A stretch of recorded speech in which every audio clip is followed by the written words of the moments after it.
Hi, I'm Professor Goins. Welcome to the Math Professor's YouTube channel. If you're looking for videos explaining topics in college mathematics, you're in the right spot, so go ahead and hit the subscribe button. That said, let's get into the current video.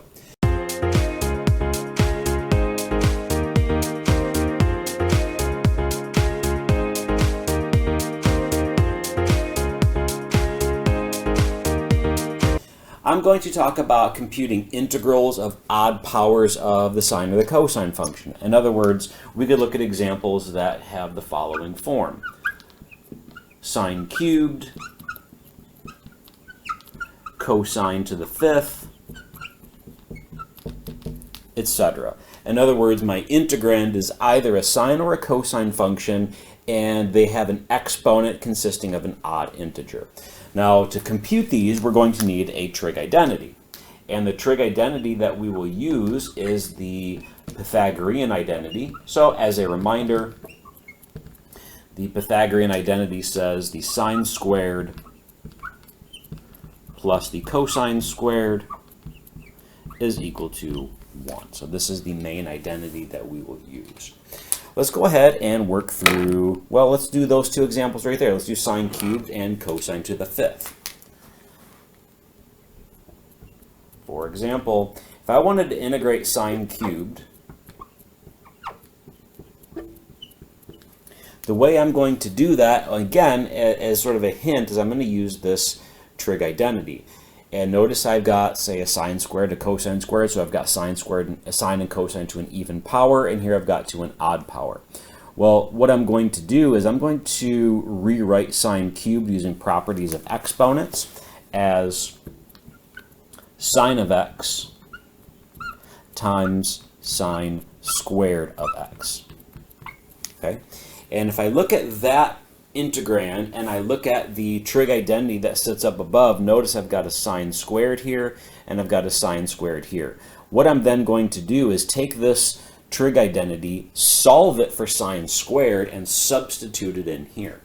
That means this becomes the integral of sine x times, now sine squared would be 1 minus cosine squared, so 1 minus cosine squared x dx.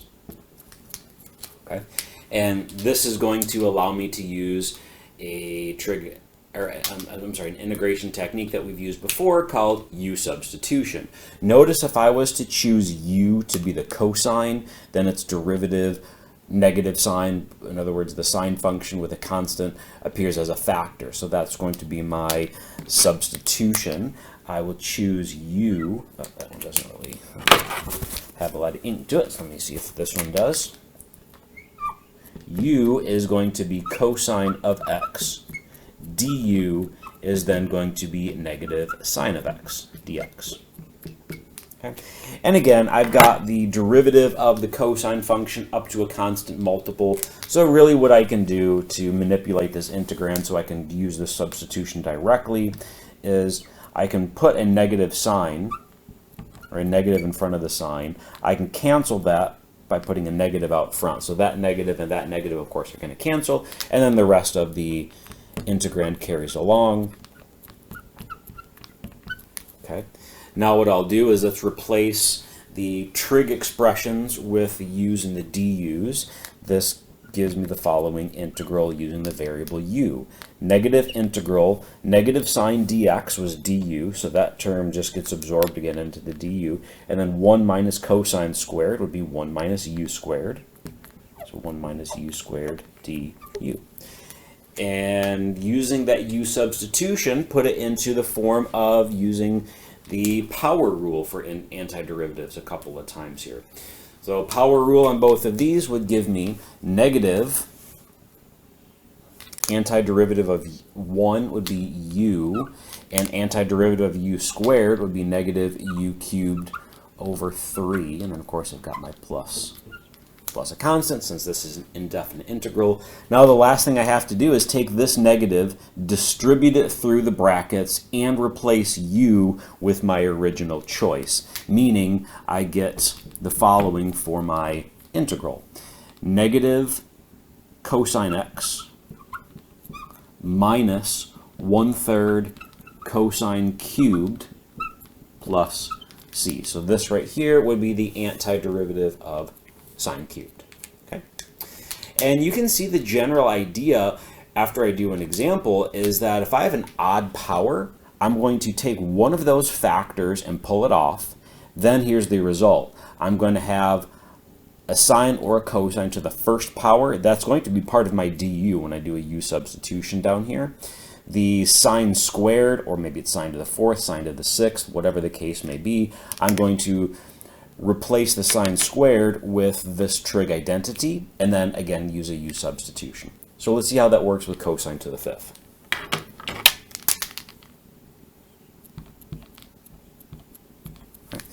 Let's see, was it this one or was it this one that showed up better? Let me try this one.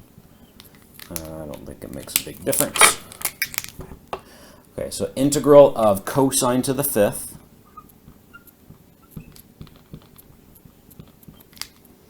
and you can see that it's going to be very similar to the previous one.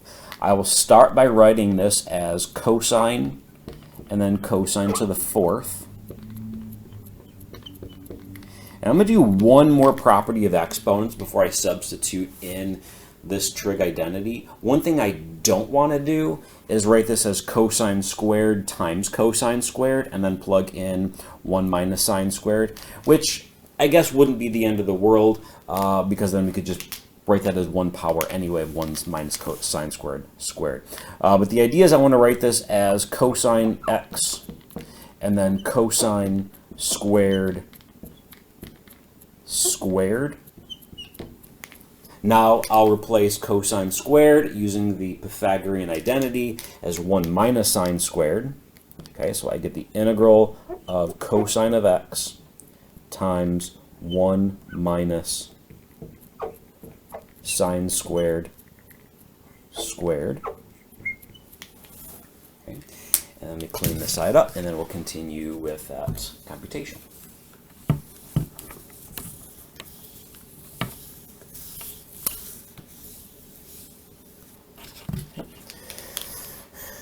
Just like the previous example, I'm now going to use a u substitution. And remember, u is going to be sort of the inside of the composition. So in other words, that's going to be the sine function in this case. So u is the sine function. du is then the cosine function. So cosine of x dx. And on my side, it kind of looks like that's not showing up really well. Let me see if I have another yellow marker. Don't, but let's try the green one and see if that shows up okay. Okay, so u is sine, du is cosine, and I can go ahead and replace all of those things.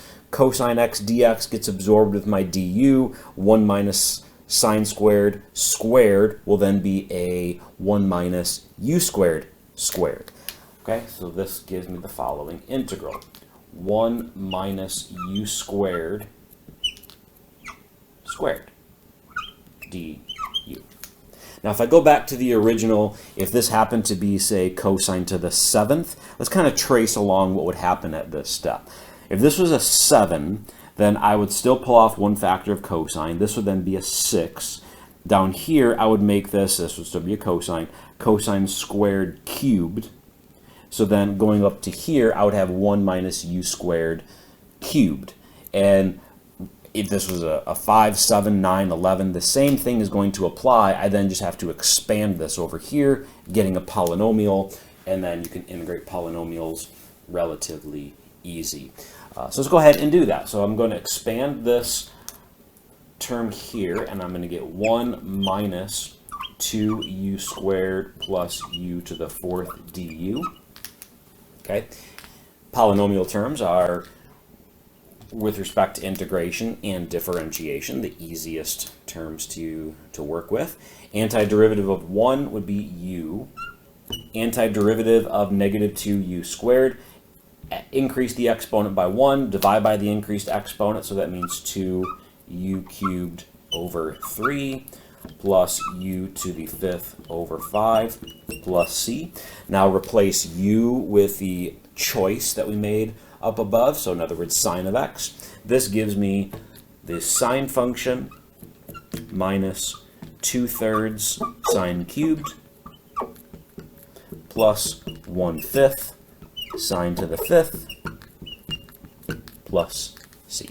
Of course, if these happen to be definite integrals, I would, evaluate from the lower bound, upper bound minus the lower bound at this step. But again, the idea is that I'm going to use properties of exponents to rewrite this integrand in the form for a u substitution, which is then going to lead to a polynomial. Thank you for watching, and please consider subscribing.